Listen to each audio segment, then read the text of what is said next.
something for my godson Elijah and a little girl named Corinne.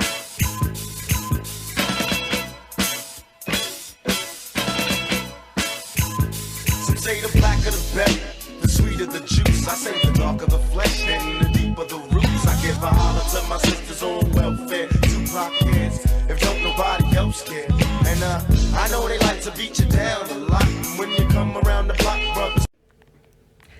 Hi, and thanks for tuning in to the Deadbeat Dad Show. I'm your show host. My name is Kelissa, and I wanted to actually talk about a call that I received the other day from a gentleman who has been watching some of my shows, and he actually called and vented to me saying he didn't think it was fair that I grouped all fathers in the same category, when I know that I specifically mentioned the fact that when I do my shows that I do not think all men are deadbeat fathers.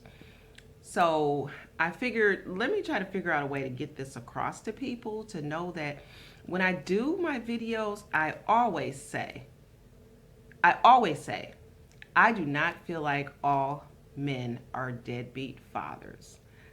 For one, it's not true. It can't be true. I think there are some good men out there. It just so happens that there are some that aren't as well. And because I speak about it, people get an attitude about it. And they feel like I'm grouping all men in the same category and yada, yada, yada. Well, I don't feel like that. So I figured, let me do this show today and here on out about my own father, so that when you hear me talking, you don't feel like I'm saying something that I have no earthly idea about. For two, women are like so scared to talk about deadbeat fathers. Like, why not? They're out here. They exist. You know, and as long as we stay in this shell where we are scared to talk about it, don't want to talk about it, then, you know, the kids will keep suffering, and then they'll stay in this shell of an environment where they're hid, and then other women never find out about them, and they can keep listening to their lies and, you know, all the stories that they tell about, you know, it was her fault and yada, yada, yada. I'm sorry, but no, they're deadbeat fathers. Now, like I said, I'm going to start talking about my father. Why I feel like my father is a deadbeat is because I went for 29 years not knowing who my father was. And he didn't look for me, I looked for him. So I set out on this adventure to find out who my father was. At the time, my mother was living, rest her soul. And I asked my mother, who's my father? And she told me his name. I went to the internet, I searched for him, I found him. I went to California to meet him.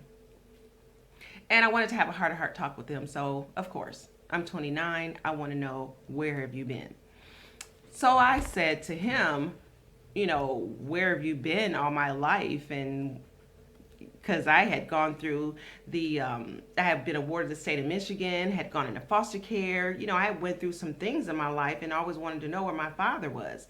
So I wanted him to give me an answer that would probably help set the record straight or make me feel a little bit better. Because even though I was meeting him, I still had these questions. I'm 29 at the time. So his answer to me was, well, you were 3 months old and I came to look for you, but your mom had moved. Okay, we're talking 3 months to 29. And you mean to tell me the state was looking for you, and all this time I had grown up, you said my mom had moved? Really? That's the answer you want to give me? And so I feel like my father's a deadbeat father. So you're just a deadbeat father because you don't care, you've never cared, and you're not going to care. And so he might be mad at me right now for doing this video, but I really don't care because guess what? You don't care. So to me, you get what you give. So I don't think it's fair for men to just sit out here, they're eating, sleeping, pooping, doing everything all day long, taking care of other people's children, and you got the nerve to not call your child? I mean, and I'm not even talking on no financial tip. I'm talking about just calling to see if they're okay. Now you got men out here who I know who love the ground their children walk on. But then when you start talking about deadbeat fathers or fathers who don't care for their children, then you're wrong. Well, I don't think I'm wrong. I think that women as well as other people should start calling these people out, and probably by name. So when I say that I'm talking about deadbeat fathers, I'm not talking about you men out there who are doing what you have to do, taking care of your children. I'm talking about men who are walking out here, walking around on this earth and really calling themselves men. But you do not give a damn about your children. That is sad. It's sick. And so from here on out, my show is going to be about talking about deadbeat fathers. Now, my father, I'm sorry, he's just horrible. He is horrible. He went out and had 3 other kids. Ain't no telling how he was to them either. So yes, I have a deadbeat father, and I feel like I have a right to talk about it because I can. If I feel like calling you out, I'm gonna call you out. And if you don't like it, too bad. Stop being a deadbeat father. Get a life. Until next time, this is Kelissa on the Deadbeat.